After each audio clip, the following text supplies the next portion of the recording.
ஸ்தோத்திரம்.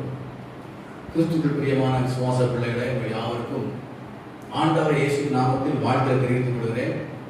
இந்த மாதம் இந்த 3வது உயிர்த்த பண்டிகை நாளிலும் கிருபையாக கர்த்தர் அவர் சமர் கொண்டு வந்து அவரை ஆராதிக்கும்படியாக, அவரை பாடும்படியாக, அவரை துதிக்கும்படியாக கிருபை பாராட்டி இருக்கிறார்.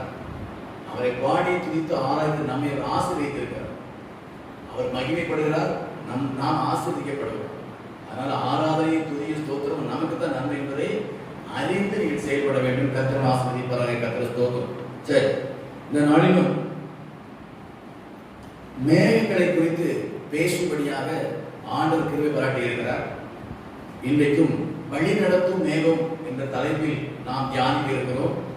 கர்த்தர் சித்தமானால் ஒவ்வொரு நாளும் காலை மன்னா செய்தியாக அந்த மேகத்தின் தலைப்பில் உங்களுக்கு செய்தி வரும். விசேஷமா புதன்கிழமை பெண்களுக்கு விசேஷ செய்தி, சனிக்கிழமையில வாலிபர்களுக்கு விசேஷ செய்தி கொடுக்கும்படியாக ஆண்டு கிருபை பாராட்டி இருக்கிறார். ஆகவே நீங்க அதை கேட்டு ஆசீர்வதிக்கப்படுங்க. கர்த்தர் ஸ்தோத்திரம். இந்த நாளிலும் ஆதாரமாக 1 முதல் 11 வசனங்கள் வரைக்கும் இங்கே சில காரியங்களை பவுல் சொல்லி இருக்கிறார். அதை குறித்து சுருக்கம் என்ன செய்வோம், தியானிப்போம். 1ஆம் வசனம் வாசிப்போம். இப்படி இருக்க சகோதரரே, நீங்கள் எவைகளை அறிய வேண்டும் இருக்கிறேன் என்றால், பவுல் சொல்றாரு கொரிந்து சபைக்கு, நீங்கள் எவைகளை அறிய வேண்டும் தெரியுமா? அநேக காரியங்களை நாம் இன்றைக்கு அறிந்து கொள்கிறோம்.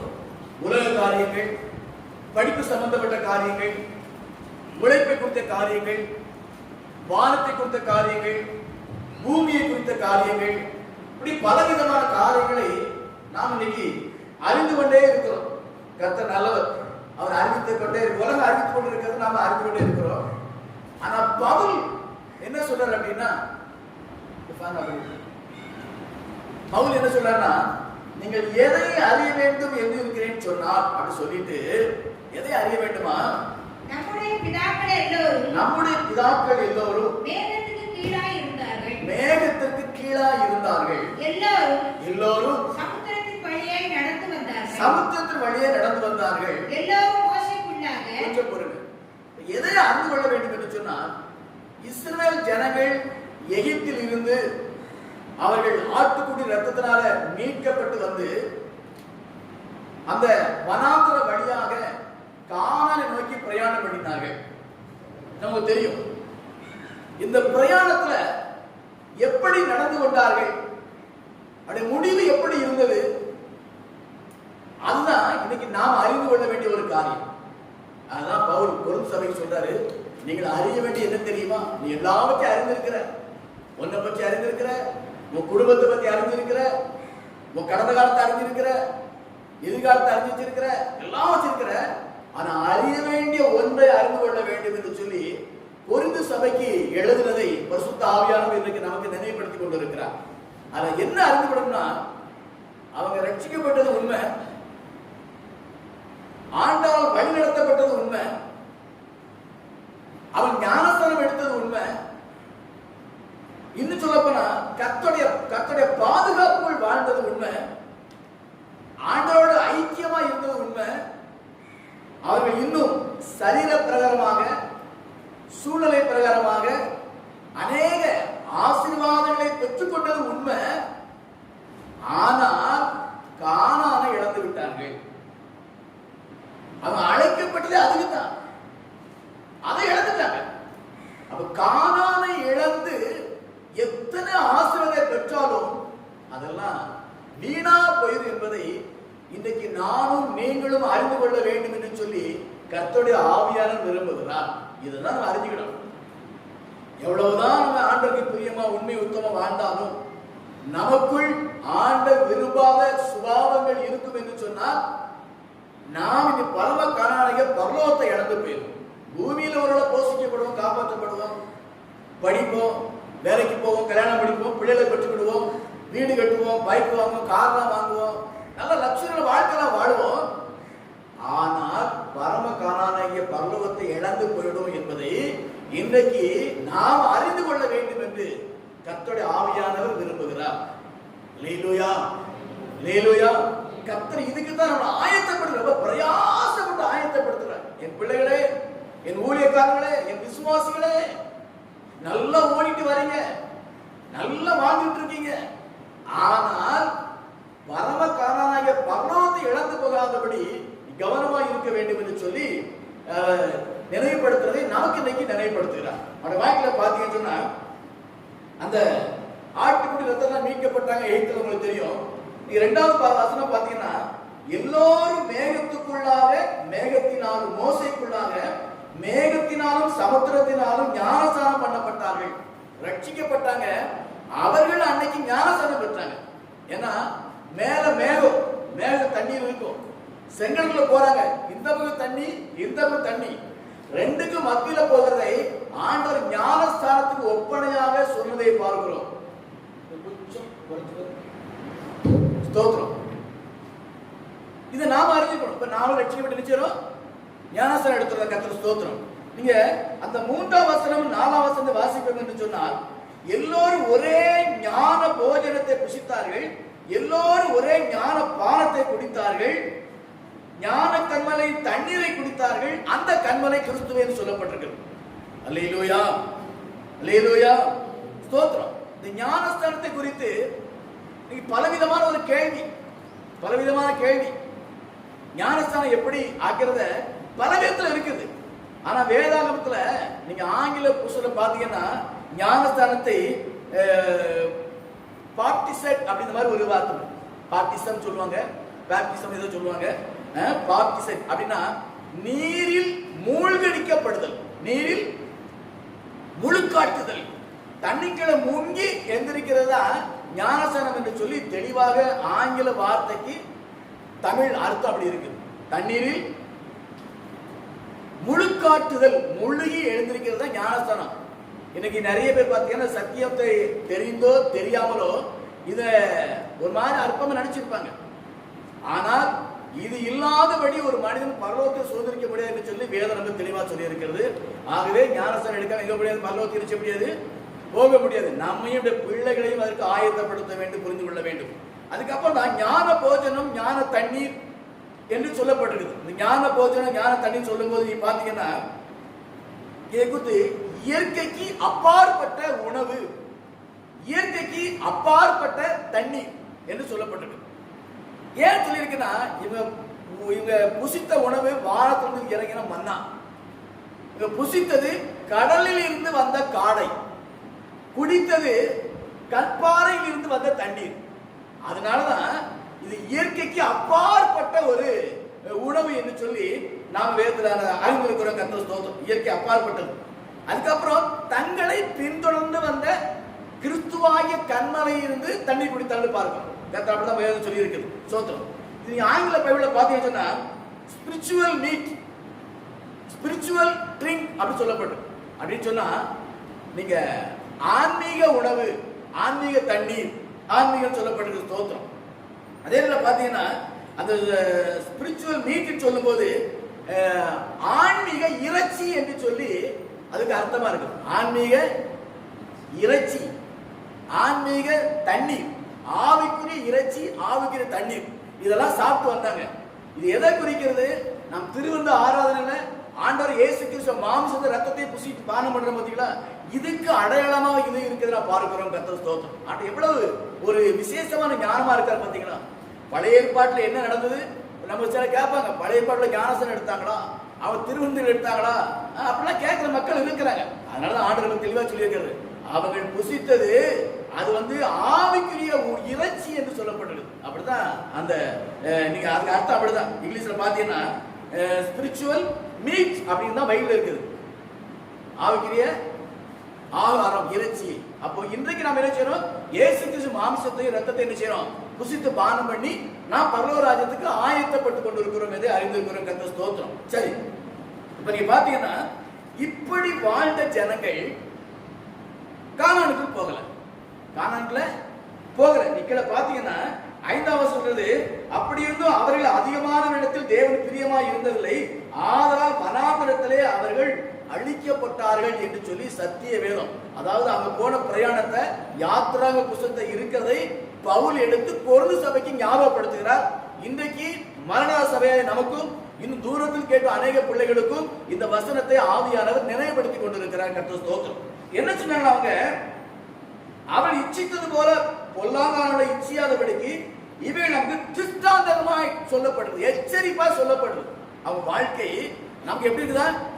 எனக்கு உங்களுக்கும் சத்தம் கேட்ட தேவனுடைய பிள்ளைகளுக்கும் எச்சரிப்பா சொல்லப்படுறது. ஏன்னா ஜனங்கள் புசிக்கவும் குடிக்க உட்கார்ந்து விளையாட எழுந்தார்கள் என்று எழுதி இருக்கிறபடி அவர்களில் சிலர் விக்கிர ஆராதனைக்காரர்கள் ஆனது போல நீங்கள் ஆகாதீர்கள். ஆண்ட வார்த்தையின்படி ரட்சிக்கப்பட்டு இயேசு அந்த ஆற்று ரத்தத்தில் மீட்கப்பட்டு மேகத்துக்கும் கடலுக்கும் மத்தியில போய் ஞானஸ்தானத்துக்கு அடையாளமாக ஞானஸ்தானம் பெற்று திருவிருந்துக்கு அடையாளமாக மன்னாவையும் இறைச்சியும் சாப்பிட்டு அப்படி இருந்தவங்க விக்கிர ஆராதனைக்காரர்களா மாறிவிட்டார்களாம். அதாவது ஆண்டரை விட்டு விட்டு மற்ற இடத்துல அன்பு செலுத்துகிறார்கள். அவர்கள் சிலர் 8வது இருக்குது, வேசித்தனம் பண்ணி ஒரே நாளில் 23,000 விழுந்து போனார்கள். அதுபோல நாமும் வேசித்தனம் பண்ணாதிருப்பீர்களாக. அல்லேலூயா. வார்த்தை கொஞ்சம் கடினமா இருக்குதா? எனக்கு சொல்றது கடினமா தான் இருக்கு சபையில. ஆனாலும் இயேசு நம்மை நேசிக்கிறார். நம் எப்படியாவது பரலோகத்தை வந்து சுதந்திரிக்க வேண்டும், அவருடைய கரத்தில் நாம் பயப்பட வேண்டும் என்று ஆண்டவர் வைராக்கியம் கொண்டிருக்கிறபடினால்தான் கொஞ்சம் காட்டமா பேசுறார் நமக்கு. அல்லேலூயா. இன்னைக்கு கொரோனா கிருமி அழியணும்னா என்ன சொல்றாங்க? இன்னைக்கு இஞ்சி, மிளகுத்தூள், அப்புறம் எலுமிச்சம்பழம், இந்த மாதிரி காரமான ஐட்டங்களை சேர்த்தா கிருமி அழியும் சொல்றாங்க. சில குடிக்கிறது கஷ்டமா இருக்கும், குடிச்சா கொரோனா கிருமி அழியும். இந்த உபதேசங்கள் கொஞ்சம் காரமா இருந்தாலும் ஆவிக்குரிய வாழ்க்கைக்கு எதிரையா இருக்கிற கிருமிகள் அது அழியும். ஒரு ஆமென் சொல்லுவீங்களா? அல்லேலூயா, அல்லேலூயா. உபதேசம் கடினமான உபதேசத்தை கேட்கணும், அதைத்தான் வாசிக்கணும். நம்ம அது கடினமா இருக்கும். அப்படி இருந்தாதான் ஆவிக்கிற வாழ்க்கையை தடை செய்கிற பொல்லாத விஷக்கிருமிகள் நம்ம சரீரத்திலிருந்து ஆவி ஆத்மாவிலிருந்து அழிக்கப்படும் என்பதை நாம் அறிந்து கொள்ள வேண்டும். கர்த்தர் ஸ்தோத்திரம். அப்புறம் 9வது வசனம், அவர்கள் சிலர் கிறிஸ்துவை பரீட்சை பார்த்து பாம்புகள் அழிக்கப்பட்டார்கள். அதுபோல நாமும் கிறிஸ்துவை பரீட்சை பார்த்து இருப்பதாக. இயேசுவை பரீட்சை பார்க்கிறாங்க. இன்னைக்கு சில இயேசுவை பரீட்சை பார்ப்பாங்க. என்ன செய்யறாரு பார்ப்பவன், என்ன செய்யறாரு பார்ப்பவன். அருமையான தேவனுடைய பிள்ளைகளே, ஒருபோதும் ஆண்டவரை பரீட்சை பார்க்க கூடாது. நான் செய்வேன், அவர் மன்னிச்சிடுவாரு. நான் போவேன், அவர் காப்பாற்றுவாரு. இந்த துணிகரமான ஆண்டவரை பரீட்சை பார்க்காதபடி நாம் ரொம்ப கவனமா இருக்க வேண்டும். கர்த்தர் ஸ்தோத்திரம். அதே போல 10வது வசனத்துல சில முறுமுறுத்து சங்காரக்காரனை அடிக்கப்பட்டார்கள். அதுபோல நீங்களும் முறுமுறுக்காதீர்கள். முறுமுறுப்பு என்ன? ஆண்டவர் என்ன சாப்பாடு இது? இது என்ன உபதேசம்? இது என்ன ஒரே மன்னா? என்னது என்று சொல்லி முறுமுறுத்தார்கள். அருமையானவர்களே, வாழ்க்கிற வாழ்க்கையில, விசுவாச வாழ்க்கையில நீங்க மேன்மையா இருக்கலாம், ஒருவேளை நடுநிலையில இருக்கலாம், ஒரு குறைவுபட்டு கூட இருக்கலாம். இந்த வார்த்தை உங்களுக்கு ஒரு ஆசீர்வாதமா இருக்கலாம், சந்தோஷமா இருக்கலாம், ஒருவேளை உங்களுக்கு கஷ்டமா கூட இருக்கலாம். முறுமுறுக்காதீர்கள். அல்லேலூயா, அல்லேலூயா சொல்லிட்டு இவைகள் எல்லாம் திருஷ்டாந்தங்களாக அவர்கள் சம்பவித்தது உலகத்தின் முடிவு காலத்தில் இருக்கிற நமக்கு எச்சரிப்பு உண்டாகும்படி எழுதப்பட்டிருக்கிறது. அல்லேலூயா. எதுக்கு? எதுக்கு? எச்சரிப்பு உண்டாகும்படி எழுதப்பட்டிருக்கிறது. பவுல் சொல்லிட்டு கீழே நீங்க பாத்தீங்கன்னா அப்படியே அந்த 26 காரணத்தை பத்தி பேசுவதை பார்க்கிறோம். கர்த்தர் ஸ்தோத்திரம். அப்போ இவங்களை ஏன் இந்த முறுமுறுப்பு வந்துச்சு? ஏன் இந்த அசுத்த எண்ணங்கள் வந்தது? ஏன் இவங்க ஆண்டவரை விட்டு தூரமா போனாங்க என்று யோசித்து பார்த்தேன். ஒரு காரியத்தை கர்த்தர் ஆவியானவர் நினைவுபடுத்தினார். இவள் எகிப்திலிருந்து வந்தாலும் அந்த எகிப்து சுபாவத்தை உள்ள வச்சுட்டே வந்தாங்க. இவங்க எகிப்தை மறக்கல. இவங்க அங்க அடிமையா இருந்தாங்க, கூக்குலிட்டாங்க, வேதனைப்பட்டாங்க, வியாகுலப்பட்டாங்க, ஆண்டவர் நோக்கி முறையிட்டாங்க. ஆண்டவர் இறக்கப்பட்டு மோசையை அனுப்பி அநேக அற்புதம் செய்து வெளியே கூட்டு வந்தாரு. ஆனா அங்கிருந்து வரும்போது அந்த எகிப்தை மறக்காதபடி அந்த எகிப்து எண்ணங்களோடு சிந்தையோடு கூட வர்றாங்க. இதுதான் முறுமுறுக்கு காரணம். சொல்லாங்க பாத்தீங்களா? நாங்க எகிப்துல என்னெல்லாம் சாப்பிட்டோம், ஒரு தலைவனை ஏற்படி எகிப்து போயிருவோமா? அவன் இருதயத்துக்குள்ள எகிப்தின் எண்ணங்கள் இருக்குது. இந்த எகிப்தின் எண்ணத்தோடு கூட ஆட்டுக்குடி ரத்தத்தால் மீட்கப்பட்டது உண்மை, கடல் வழியா போய் ஞானஸ்நானம் எடுத்தது உண்மை, ஆண்டவரால் போஷிக்கப்பட்டது உண்மை. ஆனா இருதயத்துக்குள்ள பழைய சுபாவம் இருந்தபடினால் இவள் முறுமுறுத்துக் கொண்டு இருக்கிறார்கள், தவறு பண்ணிக்கிட்டு இருக்காங்க. அல்லேலூயா. அருமையான தேவனுடைய பிள்ளைகளே, நாம எகிப்தின் அடிமைத்தனத்தை போல வாழ்ந்தோம். உலகத்துக்கு மாம்சத்துக்கு பிசாசுக்கு அடிமையா வாழ்ந்தோம். தேவ கிருபையினால, யாருடைய ஜெபத்தினாலேயோ யாருடைய வார்த்தையினாலேயோ இயேசுவை கேள்விப்பட்டு ரட்சிக்கப்பட்டு ஞானஸ்நானம் பெற்றோம். பழையவைகள் ஒழிந்து போயினேன்னு சொன்னோம். கர்த்தருக்கு சாட்சியா வாழ்வுன்னு சொல்லி அர்ப்பணித்தோம். ஞானஸ்நானம் எடுக்கும்போது உயிரிழ வரைக்கும் இந்த ஆண்டவருக்கு சபைக்கு உண்மையா இருப்பேன்னு சொல்லி வாக்கு கொடுத்தோம். நல்லது. ஆனாலும் இருதயத்துக்குள்ள அந்த பழைய சுபாவங்களை நாம் மறக்காதபடினால், அந்த பழைய சுபாவத்தை தூர போடாததுனால, அந்த பழைய சுபாவம் நமக்குள்ளே இருக்கிறதுனால கர்த்தர் சில உபதேசங்களை பேசும்போது நமக்கு முறுமுறுப்பு வருது, தேவனுடைய அன்பு குறையுது, பழைய வாழ்க்கை நினைவு வருது நமக்கு. அதனாலதான் இன்னைக்கு அநேகருடைய வாழ்க்கையில தேவனுடைய பரிபூர்ண ஆசீர்வாதத்தை பெற முடியாதபடி, தேவனுடைய கரத்தில் பயன்பட முடியாதபடி சோர்வோடு அதிருப்தியோடு கூட வாழ்ந்து கொண்டிருக்கிற கிறிஸ்தவர்கள் இந்த பூமியில இருக்கிறாங்க. அங்கதான் நாமளும் இருக்கிறோம். அல்லேலூயா, அல்லேலூயா. ஸ்தோத்திரம். பழைய ஃப்ரெண்ட்ஷிப்பை விட முடியல, பழைய பழக்க வழக்கத்தை விட முடியல. பழைய நாட்டில் ஒரு ரட்சிக்கப்பட்டாங்கன்னா அந்த ஊருக்கே தெரியும். அவன் தோற்றமே வித்தியாசமாயிரும். அன்னைக்கு அவருடைய தோற்றம், அவருடைய அலங்காரம், அவருடைய உடைகள் எல்லாமே மாறிடும். அந்த ஊருக்கே தெரியும் இவங்க வேலை கிறிஸ்துவ ஆயிட்டாங்களா அப்படின்னு. இன்றைக்கு அந்த மாதிரி நம்ம தோற்றத்தை பார்த்தா உலகம் தெரியல நமக்கு.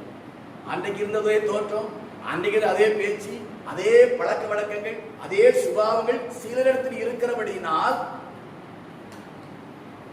அந்த பழகுகள் ஒழித்து போகாதபடி உள்ள இருக்கிறபடினால்தான் இவனுக்கு கர்த்தருடைய காரியத்துல உங்கள பொதுவா சொல்றேன், முறுமுறுப்பு, அதிருப்தி, வழி விலகி போகிறது, அன்பு குறைந்து போகிறது. இந்த அனுபவத்தோடு இன்றைக்கும் சிலர் வாழ்ந்து கொண்டிருக்கிறார்கள்.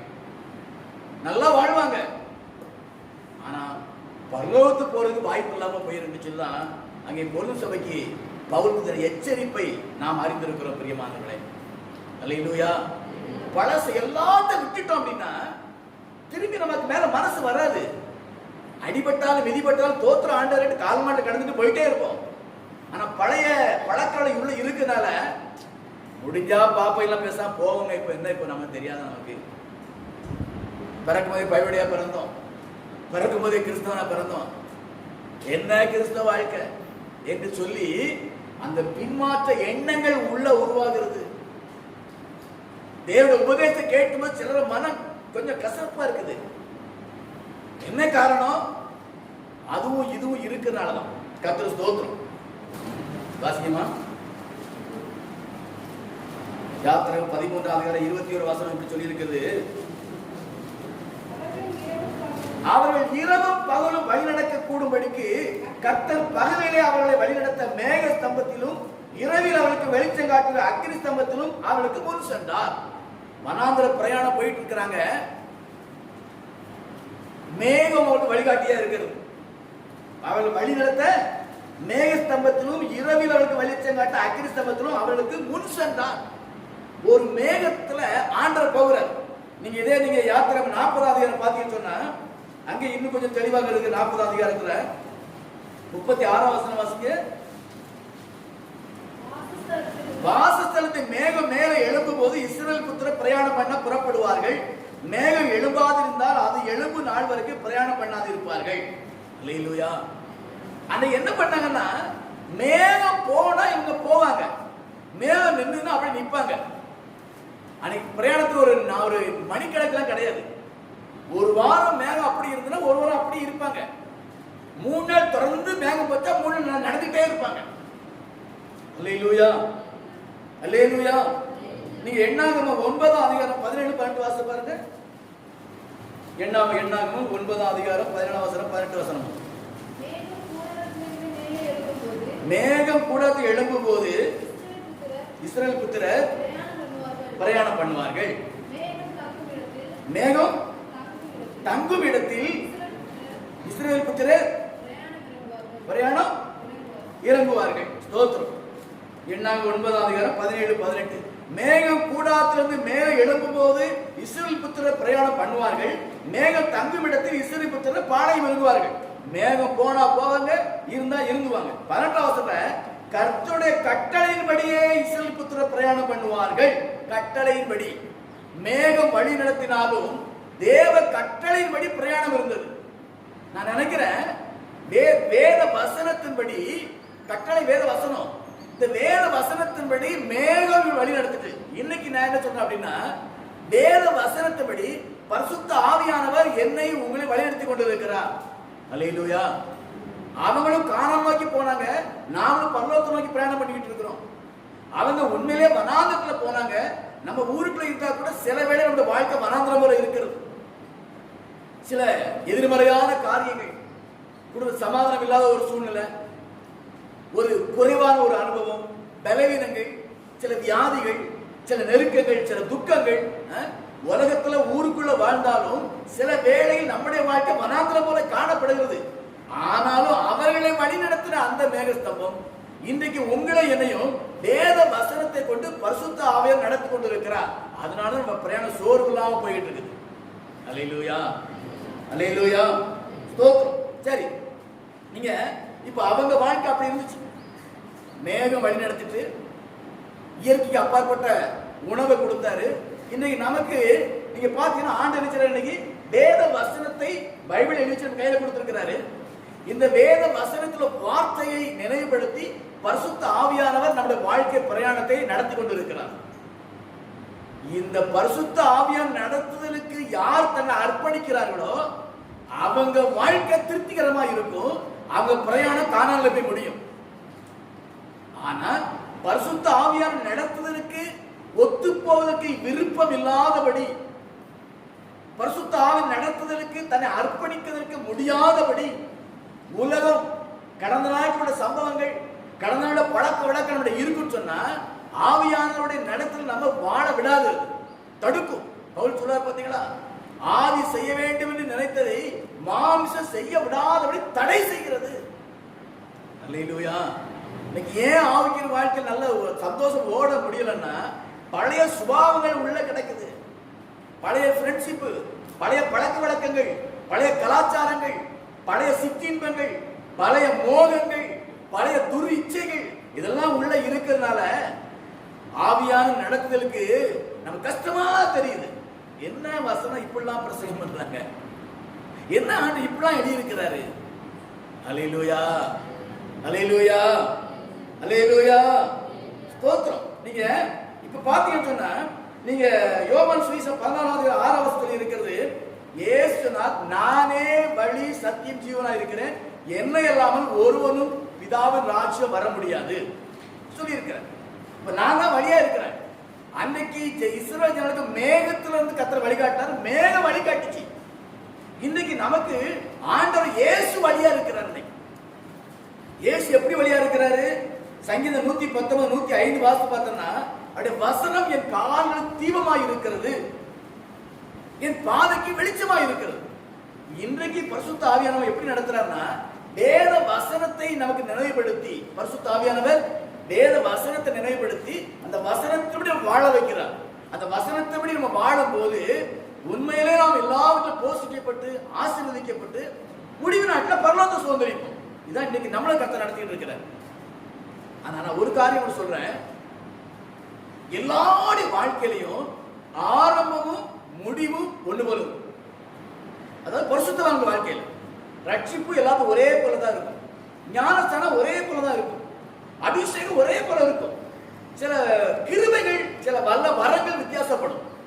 முடிவு எல்லாரும் ஒண்ணு போல, எல்லாரும் ஒண்ணு போல மறிப்போம், ஒண்ணு போல பரலோகத்துக்கு போவோம். எல்லாரும் பரிசுத்தம் நியமிக்கப்பட்டது.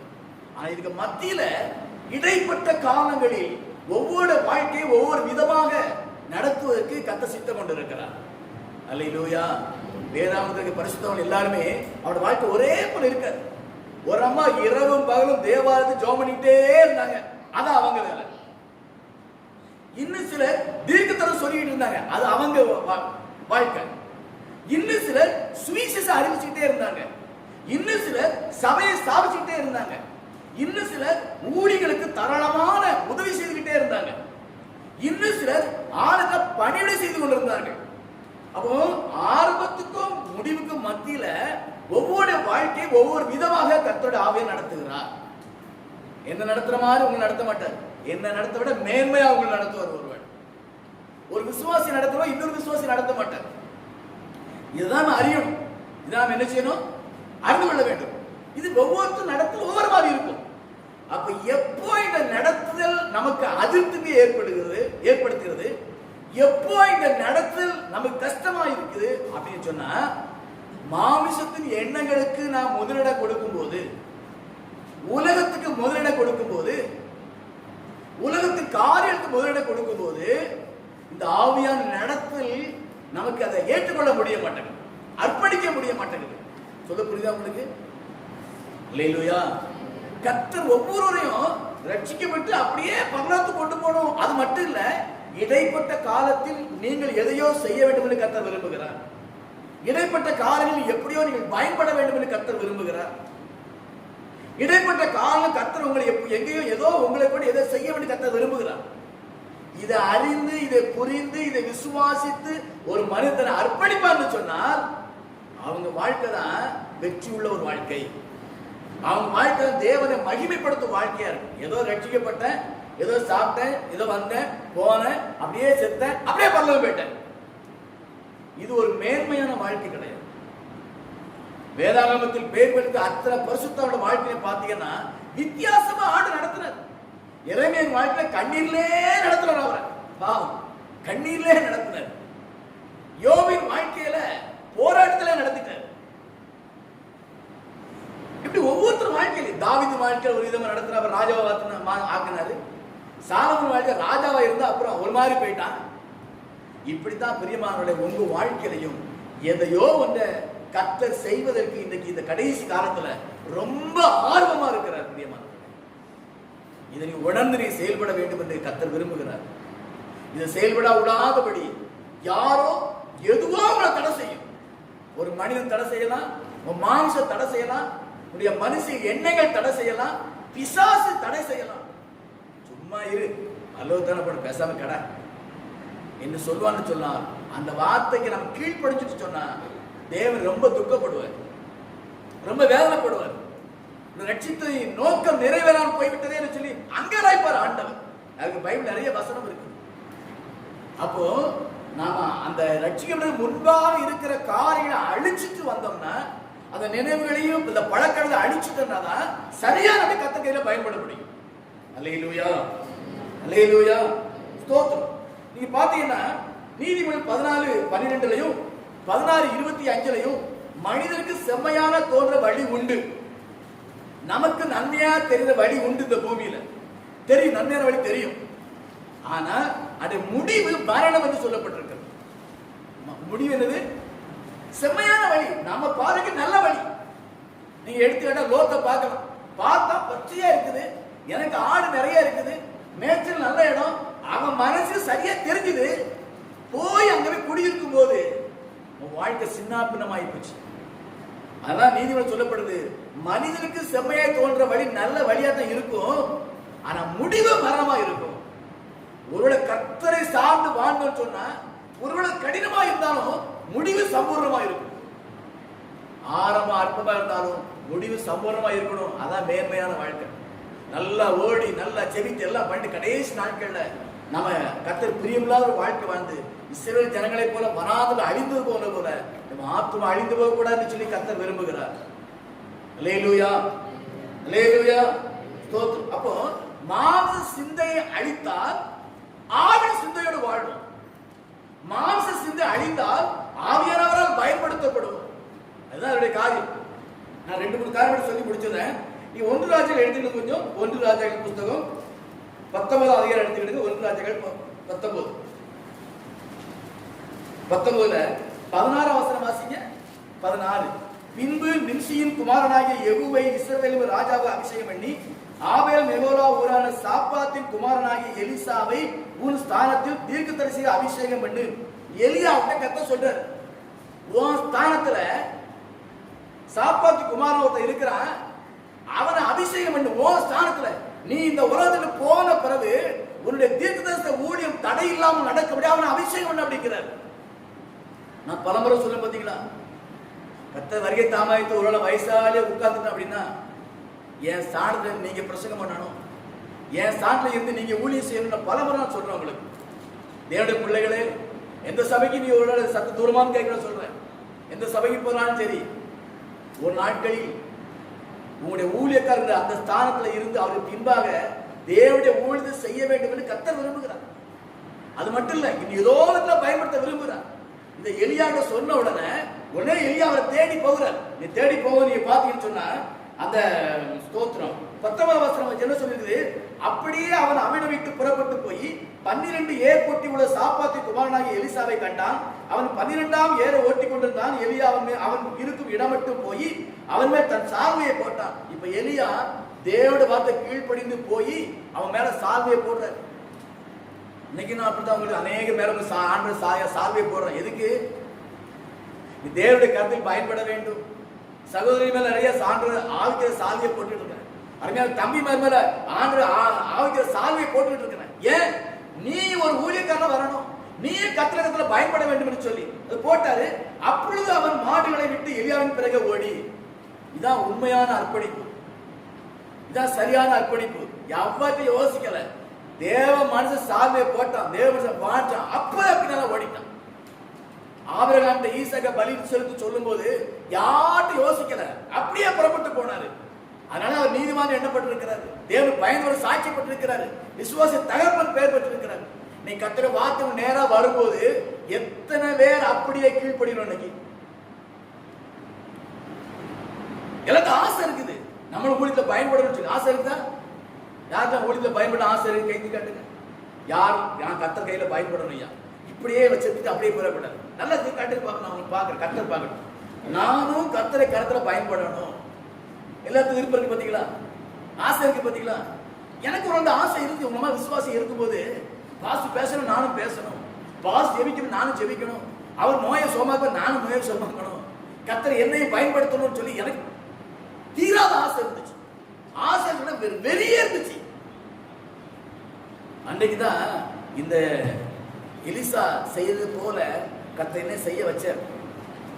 ஆண்டு வாழ்க்கை அர்ப்பணிக்கிறதுல, உலக வேலையை விடுறதில்ல, உலகத்தின் காரியங்கள் அந்த அசுத்தங்கள் வந்து விடுதலை பெறுவதற்கு, உலகத்தினுடைய சிற்றின்மைகள், மேன்மைகள், பெருமைகள், ஆணவங்கள், அழகு எல்லாரும் துறக்கும்படியாக கர்த்தர் உணர்த்தின போது தேவ கிருபையினால அன்னைக்கு அப்படியே கீழ்ப்பட இருத்தை கர்த்தர் கொடுத்தார். அன்னைக்கு உங்க மக்கள் நான் ஒரு கர்த்தரை வேலைக்காரன் நின்றுட்டு இருக்கிறேன். பிறகு ஓடி நான் என் தகப்பனின் தாயை முத்த செய்ய உத்தரவிடும், அதற்கு பின் உண்மை பின்தொடர்வேன் என்றால், அதற்கு அவன் போய் திரும்பி வா, நான் உன் செய்ததை நினைத்துக்கொள். உன் மேல சார்வையை போட்டு நினைச்சிக்க தம்பி என்று சொல்லி ஞாபகப்படுத்துகிறார்கள். என்ன செய்ய தெரியுமா? அப்பொழுது அவன் இவனை விட்டு போய் ஒரு ஏறு மாடை பிடித்து அடித்து ஏரின் மரமூட்டுகளால் அவன் இறைச்சியை சமைத்து ஜனங்களுக்கு கொடுத்தான். அவர்கள் சாப்பிட்ட பிற்பாடு அவன் எழுந்து எலியாவுக்கு பின் சென்று அவனுக்கு ஊழியம் செய்தான். போற பக்கம் சும்மா போக வேண்டியதானே? ஏன் அவன் ஏர் மாட்டு அவன் அதை கொல்லணும்? ஏன் அந்த ஏரெல்லாம் எரிக்கணும்? ஏன் சமைச்சு சாப்பாடு போடணும் ஊருக்கு? நான் ஊழித்து போறேன், உனா விருந்து வைக்கிறேன் அப்படிங்கிறதுக்காகயா? அப்படியா? என்ன தெரியுமா, நான் ஊழியக்காரனை பின்பற்றி போக போறேன். ஒருவேளை அங்க ஏதாவது கஷ்டங்கள், நெருக்கங்கள், துன்பங்கள் வந்ததுன்னா, இந்த ஏரும் இந்த மாடு இருந்ததுன்னா என் மாமிச சொல்லும், எல்லாத்தையும் விட்டு உன் மாடு ரெடியா இருக்குதாங்க, உன் ஏர் ரெடியா இருக்குது, ஓடி போய் விவசாயத்தை பாரு சொல்லிடுவான். என் மனசு சொல்ல ஓடிடுவேன். அதனாலதான் எரிச்சுட்டேன். அப்படின்னா நீ நினைச்ச முடியாது. நான் ஊழியக்காரன் பின்னால போத விட்டுட்டு போனா எனக்கு குழப்பு கிடையாது. இனி நான் ஊழியக்காரன் பின்னால போய் தான் ஆகணும். நான் பின்வாங்கி போக முடியாது, அழிச்சிட்டாங்க. எத்தனை பேர் அப்படி நீங்க உலகத்தை அழிச்சிட்டு கர்த்தர்ல வர்றோம் கிடையாது. ஒரு சிலர் வர்றாங்க, ஒரு சிலர் வர்றாங்க. அதனாலதான் எகிப்தில் அந்த இஸ்ரவேல் ஜனங்கள் எகிப்து உள்ளத்துல இருந்ததுனாலதான் அப்ப எகிப்துல எப்படி சாப்பிட்டோம், எகிப்துல எல்லாம் செஞ்சோம். நான் எகிப்து போயிட்டுமா? அந்த எலிசாவுக்கு ஒரு எண்ணம் வந்துச்சு, இந்த எனக்குள்ள ஏறும் எனக்குள்ள மாடை விட்டுட்டு நான் போனேன் அப்படின்னா ஊழிய பாதை கடினமா இருக்கும், இவ்வளவு கஷ்டமா இருக்கும். எலியாவோட அவன் ஏற்கனவே அவன் கடினமான மனுஷன், திண்டாமதான் பேசினான்னா மன துக்கத்துல பேசாம போட்டு ஓடி அந்த ஏற பாய்ப்போன்னு சொல்லி ஓடி வந்து விடக்கூடாது என்பதற்காக தான் அந்த ஏறைய மாட்டை அழிச்சிட்டு மக்கள் சாப்பாடு போட்டு போயிட்டான். அல்லேலூயா, அல்லேலூயா. இனிமே திரும்பி வரணும்னு நினைச்சாலும் உழைப்புக்கு வழி இல்லை, உழைப்புக்கு வழி இல்லை. அதனால கஷ்டம் வந்தாலும் நஷ்டம் வந்தாலும் எலியா பின்னால்தான் போனோம். இதான் உண்மையான அர்ப்பணிப்பு, இதான் உண்மையான அழைப்பு, கீழ்ப்படிதல். இன்னைக்கு இந்த கீழ்ப்படிதல், இன்னைக்கு இந்த அர்ப்பணிப்பு குறைஞ்சு போச்சு, சிலட்ட இருக்குது. இன்னைக்கு இன்னொரு காரியம் பார்த்தீங்கன்னா, நீங்க சோத்திர அப்போஸ்தலர் நடவடிக்கை எடுத்து அப்போஸ்தலர் 19 அதிகாரத்துல புதிய ஏற்பாட்டுல பாருங்க. அவன் பழைய ஏற்பாடு செஞ்சா புதிய ஏற்பாடு அப்போஸ்தலர் 19 அதிகாரம் 18, 19, 20 வாசிங்க. அப்போஸ்தலர் 19. விசுவாசித்தவர்கள் அநேகர் வந்து தங்கள் செய்திகளை வெளிப்படுத்தி அறிக்கையிட்டார்கள். தேவனுடைய வார்த்தை கேட்டாங்க, விசுவாசித்தாங்க. விசுவாசித்து அந்த தங்கள் செய்திகளை வெளிப்படுத்தி அறிக்கையிட்டார்கள். இப்போ போது 19 சொல்றது, மாய வித்தைக்காரராய் இருந்தவர்கள் அநேகர் தங்கள் புஸ்தகங்களை கொண்டு வந்து எல்லோருக்கும் முன்னால் சுட்டரித்தார்கள். அவள் கிரயத்தை தொகை பார்த்து 50,000 வெள்ளிக்காசை கண்டார்கள். இவ்வளவு பலமாய் கர்த்தர் வசனம் விருத்தி அடைந்தது. அன்னைக்கு யூதர்கள சில மந்திரவாதி இருந்தாங்க, விசுவாசிகள வேற மந்திரவாதி இருந்தான். மாந்திரிக புஸ்தகத்தை வாசித்து அதை வச்சு மாந்திரிக குழப்பம் நடத்திட்டு இருந்தான். விசுவாசம் வந்தாச்சு, இப்போ முழு அர்ப்பணிப்புல வந்தாச்சு. அன்னைக்கு பேருக்கு இருந்தான் அன்னைக்கு. இன்னைக்கு அந்த வார்த்தை கிட்ட முழு விசுவாசம் வந்துச்சு. இனி நான் கர்த்தருக்காக வாழ்வேன், கர்த்தர் சித்தம் செய்யணும்னு அர்ப்பணித்த உடனே இந்த மாந்திரிக புஸ்தகம் என்கிட்ட இருந்ததுன்னா திரும்ப என் புத்தி இந்த மாந்திரம் பார்க்க போயிரு சொல்லிட்டு எரிச்சிட்டாங்க. புரியுதா? ஹலோ, புரியுதா?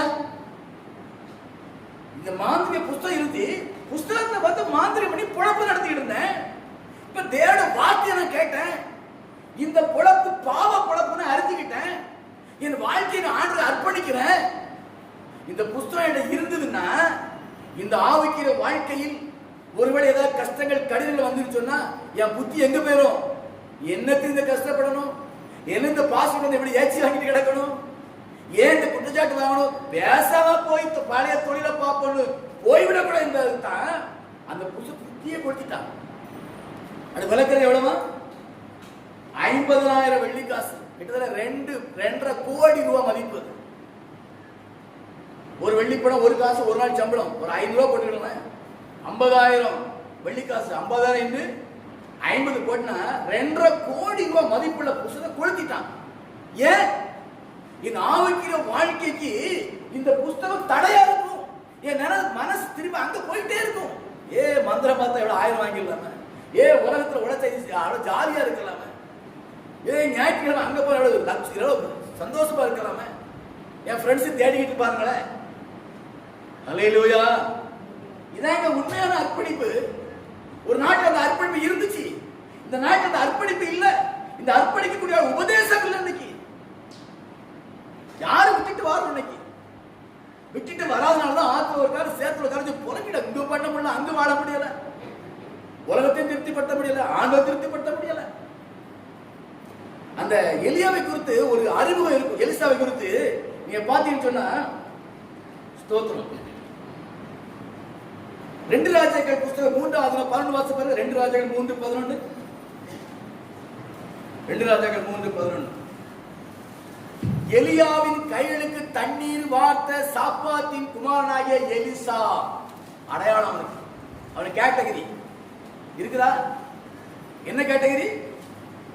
எலியாவின் கைகளுக்கு தண்ணீர் வார்த்த சாப்பாத்தின் குமாரனாகிய எலிசா. என்ன அர்த்தம்னா, எலியாவுடைய வேலைக்காரனாகிய எலிசா. எலியாவுடைய வேலைக்காரன், கைகளை கழுகுறவன், காலை கழுகுறவன். அப்படி இருந்ததுனாலதான் எலியா இந்த பூமிக்கு எடுத்துக் கொள்ளப்படும் போது அவன் ரெட்டிப்பான ஆசீர்வாதத்தை எலிசா பெற்றுக்கிட்டான், 2 மடங்கு. அவனுக்கு வேலைக்காரனா இருந்தான், அவன் எஜமானனா இருந்தான்.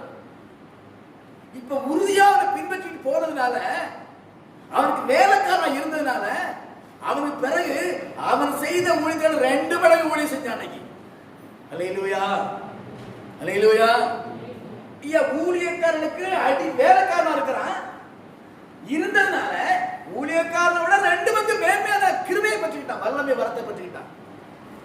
கர்த்தனையே நான் பலமுறை சொல்லி இருக்கிறேன், என்னை காட்டிலும் நீங்கள் மேன்மையான ஒரு வாழ்க்கை வாழணும், என்னை காட்டிலும் மேன்மையான வேத அறிவுள்ள மக்களாக காணப்படணும், என்னை காட்டிலும் மேன்மையை பிரசிக்கிற மக்களாக காணப்படணும், என்னை காட்டிலும் அதிகமா ஊழியக்காரனா மாறணும், ஊழியக்காரியா மாறணும். இதான் என் ரொம்ப ஆசை. இன்னைக்கு என்னன்னா வேலை செய்யறதுக்கு விருப்பம் இல்லை. என்ன செய்ய விருப்பம் இல்லை? அப்படி போய் அவர் சொல்லதெல்லாம் கேட்கணுமா, அப்படி போய் கோயில்ல போய் துடைக்கணுமா, தூக்கணுமா, மைக் எடுத்து வைக்கணுமா, அதை பண்ணு இதை பண்ணு. வேலை கிடையாது நமக்கு. நம்ம படிப்பு என்ன, நம்ம அறிவு என்ன, உங்களுக்கு தப்பா சொல்லலன்னா பொதுவா சொல்றேன், வேதத்தின்படி சொல்றேன். இன்னைக்கு உள்ள சமுதாயம் அப்படிதான் இருக்குது. இன்னைக்கு எதுக்கு இவர் சொல்ல நம்ம கேட்கணும்? ஏன்னா சாட்சியா சொல்றேன், நாமளும் விசுவாசி இருக்கும் போது என் ஊழியக்காரருக்கு நான் வேலைக்கார மாதிரி இதெல்லாம் கிண்டல் பண்ணுவாங்க. என்ன எடுபடி போது போற அப்படிமா, என்ன போது ஊழியக்காரர் எடுபடி போது போற அப்படிமா என் காதையில சொல்லுவாங்க. நான் கவலைப்பட மாட்டேன், கர்த்தர் நடத்துறாரு அப்படின்னு. இன்றைக்கு சில ஊழியர் கூட பேசும்போது என் விசுவாசியா இந்த ராஜசேகர் என்னை விட எனக்கு மேன்மையா இருக்கிற சொல்லி சந்தோஷமா சொல்லுவார், கண்ணீரோட சொல்லுவார். நான் கடந்து வந்த பாதையை தான் உங்களுக்கு நான் போதிப்பேன். வேத வசனத்துல கர்த்தரோட ஆவியான நினைவுபடுத்தல தான் நம்மளை போதிப்பேன். வேலைக்காரனா இருந்தா அவனை கர்த்தர் எஜமானா மாற்றுவார். கீழ்ப்படிதல் இல்லாம மேல்படி கிடையாது. கர்த்தர் உங்களை மேல்படியை கொண்டு வைக்க ஆசைப்படுறாரு, உங்களுடைய கரத்தில் பயன்படுத்த ஆசைப்படுற ஆண்டவர். உங்களை கொண்டு பெரிய காரம் செய்யணும் ஆசைப்படுறாரு. அதுதான் உங்களை பணிவிடைக்காரனா ஆக்குறாரு. அதுதான் பணிவிடைக்காரன் இருன்னு சொல்லி கர்த்தரோட உணர்த்துறாரு. உன் மானுஷம் இடம் கொடுக்க மாட்டேங்குது, மனித அறிவு இடம் கொடுக்க மாட்டேங்குது. நான் யாரு, என் அனுபவம் என்ன, என் படிப்பு என்ன, இங்க போய் நான் கக்கூஸ் கழுவுறதா, இங்க போய் தாயை துடைக்கிறதானா? இந்த ஆலயத்துக்குள்ள கர்த்தருக்கு என்று ஒரு தூசி எடுத்து போட்டாலும் சரி, நான் ஒரு கூலி கொடுக்காம இருக்க மாட்டேன். உலகத்துக்கு 1000 உதவி செய்யலாம், 1000 நன்மை செய்யலாம், என்னென்னவோ செய்யலாம், அதுக்கு பலன் கிடைக்கும். ஆனா உலகத்தான் கொடுக்கிற பலன் இந்த உலகத்துக்குரிய பலன், சரியத்துக்குரிய பலன், பாக்கெட்டு நிரம்புற பலன். ஆனா ஆண்டு கொடுக்கிற பலனோ ஆவிக்குரிய பலன். அல்லேலூயா, அல்லேலூயா. அவருடைய வல்லமையை கொடுக்கிறாரு, அவர் வரத்தை உனக்கு கொடுக்கிறாரு, அவருடைய அதிசயத்தை உனக்கு கொடுக்கிறாரு, அவர் களத்துல பயன்படுத்துறாரு. ஆனா உலகம் அப்படி செய்யாது. ஒருவேளை கடினமா 20 மணி நேரம் வேலை பார்த்தா அவர் சம்பளத்தை கொடுப்பாங்க, அதோட போகான்னு விட்டுருவாங்க. சம்பளம் வாங்கி சாப்பிட்டு நல்லா இருக்கலாம் அவங்களுக்கு. அது சரியத்துக்கும் இந்த உலகத்துக்கும் குடும்பத்துக்கும் பிரயோஜனமா இருக்கும். ஆவிக்கிற வாழ்க்கைக்கு, ஆவிக்கிற வல்லமைக்கு, ஆவிக்கிற வரங்களுக்கு இந்த உலகம் உதவி செய்ய முடியாது, செய்ய முடியாது. கர்த்தர் தான் செய்ய முடியும். எப்ப செய்வாரு? எலிசாவை போல எலியாவின் கைகளுக்கு தண்ணீர் வார்த்தை. அக்காடி என் கையை கழுவுன யாரும் சொல்லல, என் காலை கழுவுன யாரும் சொல்லல. கர்த்தருடைய ஆலயத்தில் கர்த்தருக்கு பணிவிடை செய்யுங்கள். கர்த்தரை மேன்மைப்படுத்துவார், கர்த்தரை உயர்த்துவார். அதெல்லாம் உயர்த்துவாரா? நான் உன்ன நிக்கிறேன, முழுசா நிக்கிறவன முன்னால சாட்சியா நிக்கிறேன. என் ஆசையெல்லாம் எப்படி எலியாவை காட்டிலும் அவருக்கு வேலைக்காரன் எலிசாவை கர்த்தர் அற்புதமா பயன்படுத்துவது போல நீங்களும் அப்படி பயன்பட வேண்டும் தான் என் ஆசை. கர்த்தருடைய ஆசையும் அதுதான். அதனாலதான் நான் சில கடிந்து கொள்வேன், சில கோபமா பேசுவேன். எதுக்கு? எப்படியாவது ஒரு அறியப்பட்ட ஒரு மனுஷனா காணப்படும், தேவனுடைய கரத்தில் பயன்படும் ஒரு மனுஷனா காணப்படும். அதுதான், வேற ஒண்ணு கிடையாது. ஸ்தோத்திரம். அப்போ அந்த மந்திரவாதிகள் ஆண்ட வசனத்தை கேட்டு விசுவாசித்த உடனே 2.5 கோடிக்கு மதிப்புள்ள அந்த புத்தகத்தை எரிச்சிட்டான். எலிசா எலியா அழைச்ச உடனே தனக்கு புலப்புக்கு காரணமா இருந்த மாட்டையும் ஏரையும் அழிச்சிட்டான். எதுக்கு? இனிமே நான் திரும்பி இந்த பக்கம் வரக்கூடாது, வர முடியாம போகட்டும். இயேசு பின்னால போய் செத்தாலும் பரவாயில்ல, எலியா பின்னால போய் செத்தாலும் பரவாயில்ல, அங்க சாகுறேன், இங்க வரக்கூடாது.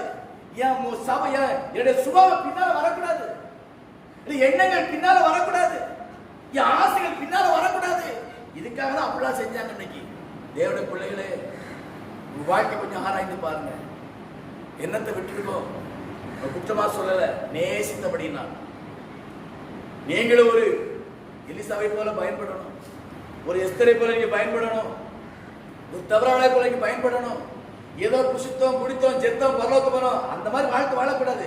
சரித்திரம் படைக்கிற பெண்களாக, சரித்திரம் படைக்கிற சகோதரா நம்ம காணப்படணும். நம்ம செத்தா இந்த ஓரம் நம்மளை பத்தி பேசணும். இன்னைக்கு தினம் என்னைக்கு இறந்து போயிட்டாரு, இன்னைக்கு உலகம் பேசல. ஐயோ, அவர் பாட்டு பாடும்போதே மகிமை இறங்குமே. அப்படியே கையை அசைச்சுக்கிட்டு தலையை அசைச்சிட்டு பாட்டு படிக்கும் போது ட்ரம்ஸ் வேண்டாம், மியூசிக் வேண்டாம், மகிமை அப்படியே கூட்டத்துல மேல அப்படியே இறங்குற கண்ணால பார்க்க முடியுமே. செத்து போயிட்டாரு, இன்னைக்கு பேசுறோம் இல்லையா? இது போலதான் ஒருவேளை நாம மரித்தாலும் இந்த உலகம் இருந்ததுன்னா இந்த பின் சந்ததி நம்மளை பார்த்து பேசணும். அப்படி ஒரு தீர்க்கதரிசி ஊர்ல இருந்தாங்க, ஒரு சுவிசேஷன் ஒரு இருந்தான், ஒரு ஊழியக்காரங்க இருந்தான், எவ்வளவுக்கு நன்மை செஞ்சான்னு சொல்லி பேசக்கூடிய அளவுக்கு சரித்திரம் படைக்கிற ஒரு விசுவாசியா நாம் காணப்பட வேண்டும் என்று கர்த்தர் விரும்புகிறார். எங்கேயோ ஒரு சத்தம் கேட்டிருக்கலாம், உங்களுக்கு கர்த்தர் அப்படிதான் நேசிக்கிறார், அப்படிதான் பயன்படுத்த விரும்புகிறார். அப்படி பயன்படுத்த வேண்டும் என்று சொன்னார். இஸ்ரவேல் ஜனங்கள் எகிப்தின் எண்ணங்களை மனசுக்குள்ளே வச்சுட்டு வந்தானே, அப்படி வரக்கூடாது. முறுமுறுத்துருவோம், எலிசாவை போல அழிச்சிடணும், மந்திரவாதியை போல அழிச்சிடணும். இனி என் வாழ்க்கையில அபத்தான் இருக்கவே இருக்காது. இயேசுவே வழி, அவர் அடிச்சு விட எனக்கு வழி, அவரா எனக்கு மாதிரி. இல்ல வாழ்வ சாவ அந்த கணக்கு நான் பார்க்க மாட்டான், கொல்ல மாட்டார் அவரு. லாப நஷ்ட கணக்கு பார்க்க மாட்டோம்.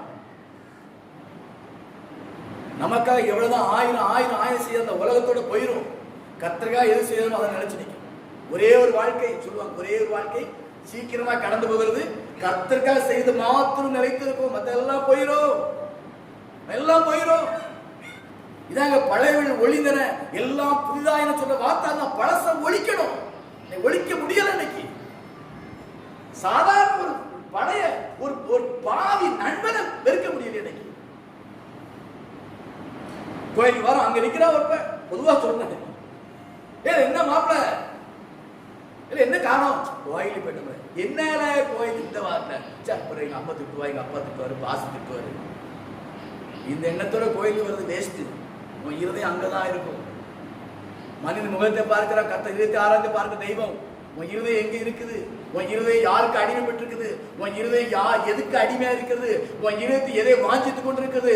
உன் இதயம் எதை எதிர்நோக்கி கொண்டிருக்கு? எல்லாம் கர்த்தர் அறிவார். உலகத்துல கீரோவா எல்லாம் ஆவிக்குரிய சீரோவா தான் ஆயிடும். நான் சாபமா சொல்லல, அன்பா ஆசீர்வாதமா சொல்றேன். நம்மளுக்கு ஆவிக்கிற வாழ்க்கை தேவனுடைய கரத்தில் பயன்படும் ஹீரோவா நீ காணப்படணும். கர்த்தர் தான் விரும்புறார். கர்த்தர் ஸ்தோத்திரம். நான் அதை முடிச்சிருந்தேன். எலியா சொல்ல ஒரு வார்த்தை ஜனங்களை பார்த்து 1 எந்த மட்டும் 2 நிலவுல குந்தி குந்தி நடப்ப. குந்துங்கிறது மெட்ராஸ் பாசை. குந்துனா உட்கார்ந்து அர்த்தம். மெட்ராஸ் பாசையை ஆண்டு வச்சிருக்கிறாரு. குந்து எந்த எவ்வளவு நாளைக்கு 2 நிலம் குந்தி குந்தி நடப்ப. கர்த்தர் கர்த்தர் பின்பற்று, பாகல பாகல பின்பற்று. ஞாயிற்றுக்கிழமை கர்த்தர், 6 நாள் பாகல். ஞாயிற்றுக்கிழமை ஆவிக்கிற வாழ்க்கை, 6 நாள் உலக வாழ்க்கை. ஞாயிற்றுக்கிழமை ஜெபம், துதி, ஆராதனை, 6 நாளைக்கு உல்லாசம். Waste waste. அந்த உலகத்தையும் வெளியரங்கமா அனுபவிக்கல. பயந்து போண்டு விசுவாசியாரு பார்த்துருவாங்களோ, பாஸ்ட் எப்படி வந்து பார்த்துருவாரோ, அதையும் அனுபவிக்க முடியல, இங்கேயும் அனுபவிக்க முடியாம வேஸ்ட் வேஸ்ட் வேஸ்ட் வேஸ்ட். எலியா ரொம்ப தெளிவா சொல்லுவாங்க, அதுன்னா அங்க போயிரு, இதுன்னா இங்க வந்தது. ஜனங்கள் ஒன்றும் சொல்லாமல் இருந்தால் அப்படின்னு வாசி, அந்த வசந்த வாசிங்க. 1:18-21. அப்பொழுது எலியா எந்த மட்டும் 2 நிலை குந்தி குந்தி நடப்பீர்கள், கர்த்தர் தெய்வமானால் அவரை பின்பற்று, பாகால் தெய்வமானால் அவனை பின்பற்று. அல்லேலூயா.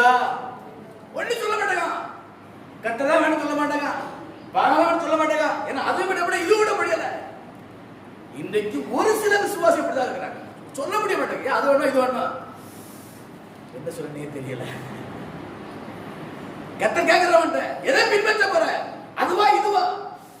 ஒன்னும் சொல்லவில்லை ஆண்டவரே, எனக்கு அதுவும் ஆசையா இருக்கு, நீங்களும் ஆசையா இருக்கு, உலகமும் ஆசை இருக்கு, உங்க மேலே ஆசை இருக்கு. முடியாது, அது முடியாது, முடியாது. இருதயத்தை ஸ்திரப்படுத்துங்க, தீர்மானம் எடுங்க, தீர்மானம் எடுங்க எப்படி வாழ வேண்டும் என்று சொல்லி.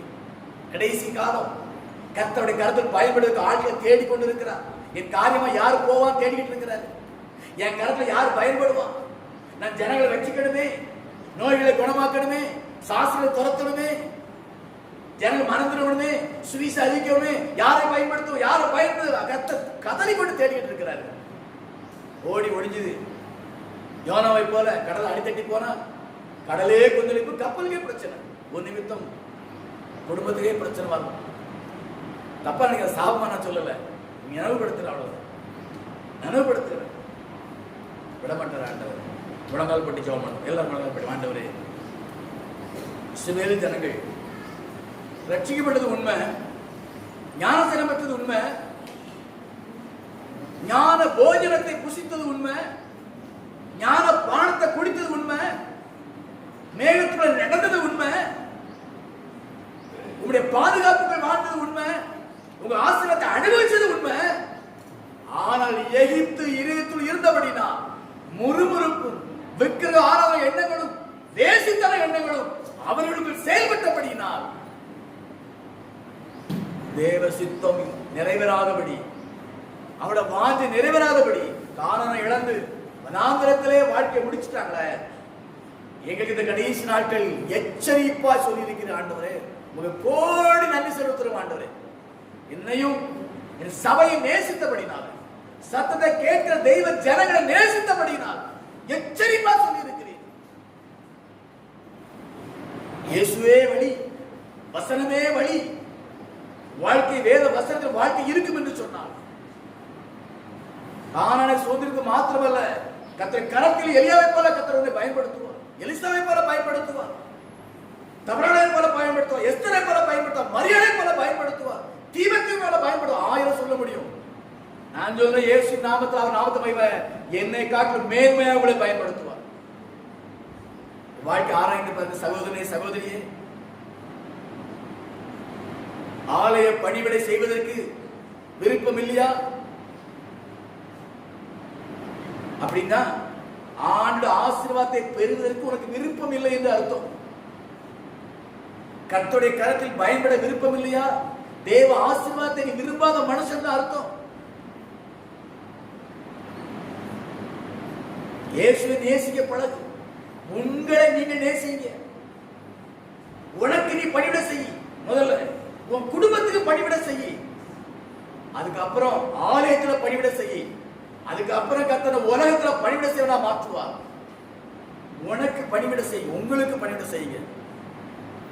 அருமையான வாலிப சகோதரி சகோதரன், தாய் தகப்பனுக்கு பணிவிட செய்ய பழகு. முதல்ல தாய் தகப்பன் உதவி செய்ய பழகு. சகோதரியே, உங்க கணவனுக்கு பணிவிட செய்ய பழகுங்க. சகோதரனே, மனைவிக்கு பணிவிட செய்ய பழகுங்க, தப்பே கிடையாது. மனைவி தேவை, கணவன் தேவைன்னா உதவி செய்யுங்க. தாய் தகப்பனுக்கு தேவையான உதவி செய்யுங்க. அங்க உதவி செய்யற இருதயம் வந்தாதான் ஆலயத்துல பணிவிட செய்யற எண்ணங்கள் வரும். அப்பதான் கர்த்தருக்கு வேலை செய்யற எண்ணங்கள் வரும். உன்னுடைய பணிவிடை உன்னில் ஆரம்பிக்கட்டும், உன் குடும்பத்தில் ஆரம்பிக்கட்டும், சபையில் ஆரம்பிக்கட்டும், தேசத்தில் கொண்டு கர்த்தர் முடிப்பார். ஜெபம் பண்ணுவீங்களா? அப்படி எல்லாரும், ஆண்டவரே இயேசுவே, கர்த்தரோடு பேசி இருப்பது உண்மை என்று சொன்னார். யோசிக்காம எலிசபெத் போல அர்ப்பணிச்சு, யோசிக்காம ஆபிரகாம் போல கீழ்ப்படிய பழகுங்க. யோசிக்காதீங்க. கர்த்தர் சொன்ன யோசிக்க வேண்டாம், வேற யாரோ சொன்ன நல்லதான யோசித்து பார்க்கணும். ஜெபம் ஆண்டவரே, கடைசி காலத்துல அருட்பணிக்கு நிறைய ஆட்கள் தேவை, திருப்பணிக்கு ஆட்கள் தேவை, ஆலய பணிக்கு ஆட்கள் தேவை. எனக்கு அந்த வாஞ்சியை கொடுங்க, எனக்கு அந்த ஞானத்தை கொடுங்க, எனக்கு அந்த விருப்பத்தை தாங்கன்னு கேளுங்க. நிச்சயமாக கர்த்தர் உங்களை, எலிசா அவரை காட்டிலும் மேன்மையாய் உங்களை கர்த்தர் பயன்படுத்துவார். இயேசு சொல்லியிருக்கார், என்னை விசுவாசிக்கிறவன் நான் செய்யறதை காட்டிலும் மேலானவர் செய்வேன் சொல்லி இருக்கிறாரு. எலிசா செய்து எலியா செய்து விரல் விட்டு எண்ணிடலாம். இயேசு செய்து விரல் விட்டு எண்ண முடியும், வேதத்தில் இருக்கிறது. அவர் உங்களை கொண்டு செய்ய போவதை விரல் விட்டு எண்ண முடியாது. நீ நினைப்பதற்கு எண்ணுவதற்கும் மேலான பெரிய செய்ய ஆண்டு சுத்தம் கொண்டு இருக்கிறார். எண்ணி முடியாத அதிசய அற்புதங்களையும் உங்களை கொண்டு செய்ய கத்த சித்தம் கொண்டு இருக்கிறார். சகோதரியே சகோதரனை அர்ப்பணிங்க. விசேஷம் வாலிப மகளே வாலிப மகனே நீ அர்ப்பணி. ஆராய்ந்து பார், உன் இதயத்துக்குள்ள இயேசு மட்டும் இருக்கிறாரா, உலகமும் இயேசு சேர்ந்து இருக்குதா? நீ நினைப்ப இயேசு உலகம் எனக்கு வேணும், உலகம் என்ன இயேசு இருக்க மாட்டார் தெரியுமா? நீ நினைப்ப எனக்கு இயேசு வேணும், உலகம் வேணும். சாத்தியப்படாது, இல்லவே இல்லை, கூடவே கூடாது. ஒரு மனுஷன் நரகத்தும் பரலோகத்தும் சொந்தக்காரன் வாழ முடியாது. ஒரு மனுஷன் நரகத்தையும் பரலோகத்தையும் அனுபவிக்க முடியாது. ஒன்னு பரலோகம் இல்ல நரகம், ஒன்னு பரிசுத்தம் இல்ல பாவம், ஒன்னு இயேசு இல்ல உலகம். அப்படித்தான் வாழ முடியும். ஆனா பிசாசு சொல்லுவான், நீ அப்படி ரெண்டு பக்கம் வாழலாம், அட்ஜஸ்ட் பண்ணிக்கலாம் சொல்லுவான். பிசாசு உன்னை ஏமாற்றுகிறான் என்பதை கேட்டு மனம் திரும்ப பிரியமான சகோதரி சகோதரி ஜெபிக்கிறேன். நெஞ்சல் கை வச்சுக்கிடுங்க.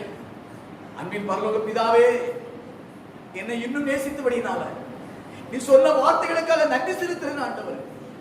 இந்த பிள்ளைகளை நேசித்து இந்த அடிமை நீ பயன்படுத்துறதுக்காக ஸ்தோத்திரம். என் வாயிலிருந்து உள்ள திருவார்த்தை வெளிப்படுத்துறதுக்காக ஸ்தோத்திரம் ஆண்டவர். இந்த வார்த்தை உள்ளத்தை தொட்டதற்காக, உள்ளத்தை உடைத்ததற்காக, உள்ளத்தை உருவாக்கியதற்காக ஸ்தோத்திரம் ஆண்டவர். பூர்வ பாதை எது என்று ஆராய்ந்து சரியான பாதை நடப்பதற்கு திசை காட்டிவிட்ட தெய்வமே நமக்கு ஸ்தோத்திரம். பிள்ளை ஆசீர்வதிங்க. ஒருவேளை குற்றங்கள் குறைகள் துணிகரமான காரியங்களை மன்னித்து பரிசுத்தப்படுத்தி மீண்டும் கிறிஸ்துவுக்குள் கட்டப்படுவதற்கு ஆயத்தப்படுத்துங்க. மீண்டும் கர்த்தரை கரத்தில் பயன்படும் பாத்திரங்களாய் காணப்படட்டும். எஜமானுக்கு உபயோகமான பாத்திரமாய் காணப்படட்டும். எஜமான கரத்தில் அனுதினம் பயன்படும் பாத்திரமாய் காணப்படட்டும். காலம் நெருங்கிவிட்டது, இந்த வரியை சமீபித்து விட்டது. கோடான கோடி ஜனங்களும் அறியாமல் வாழ்ந்து கொண்டிருக்கிறார்கள் ஆண்டவர். அவர்கள் ஆசீர்வாதங்களுக்கு ரட்சிப்புக்கு ஆண்டவர் பிள்ளைகளை பயன்படுத்துங்க ஆண்டவர். ஜபத்துல, பரிசுத்தத்துல, விசுவாச வாழ்க்கையில, சாட்சியோட வாழ்க்கையில ஆண்டவரே பிள்ளைகளை சாட்சியை நிறுத்துகிறாங்க. ஜெபிப்பதற்கும் அறிவிப்பதற்கும் நீ பயன்படுத்தும்படியா நான் ஜெபிக்கிறேன். கர்த்தாவே ஆசீர்வதிப்பீராக. கூட இருந்து வழி நடத்துங்க ஆண்டவரே. வேத வசனம் வெளிச்சு நடக்கிற பிள்ளைகளாய் காணப்படணும். ஆவியானவர் சொன்னா நடக்கணும், இருந்தா இருக்கணும். அந்த அனுபவம் கிடைக்கட்டும் ஆண்டவரே. அப்படியே செய்வீராக. இயேசுவின் நாமத்தில் ஜெபிக்கிறேன் நல்ல பிதாவே, ஆமென். சேர்ந்து சொல்லுவோமா? என் ஆத்துமாவே கர்த்தரை ஸ்தோத்திரி, என் முழு உள்ளமே பரிசுத்த நாமத்தை ஸ்தோத்திரி. என் ஆத்துமாவே கர்த்தரை ஸ்தோத்திரி, அவர் செய்த சகல உபகாரங்களையும் மறவாதே. ஆமென். கர்த்தராகிய இயேசு கிறிஸ்து கிருபையும் பிதாவாகிய தேவனுடைய அன்பும் பரிசுத்த ஆவியின் ஐக்கிய வழி நடத்தலும் நம்ம அனைவரோடு கூட சத்தத்தை கேட்ட தேவர்கள் எல்லோரும் கூட சகல பரிசுத்தவான் கூட ஆண்டு வரையப்பட்டு காணப்படுவதாக. ஆமென். அல்லேலூயா, அல்லேலூயா, அல்லேலூயா. கர்த்தர் ஆசீர்வதிப்பாராக. கர்த்தர் ஸ்தோத்திரம். ஆமென். அல்லேலூயா.